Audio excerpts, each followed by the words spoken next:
তো হাই বন্ধুরা, সবাইকে জানি শুভ সন্ধ্যা জানিয়ে ভিডিওটা শুরু করলাম। আর এখন হচ্ছে আমি খাওয়াবো ওই আমার চিকু পিকুকে। খিদে পেয়েছে, দেখুন খিদে পেয়েছে কি করছে দুজনে। এই তো খাবার, আসো আসো, দেবো আসো।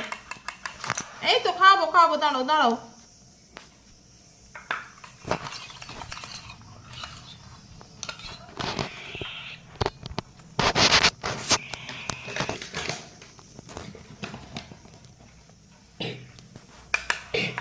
খুব জোর খিদে পেয়েছে।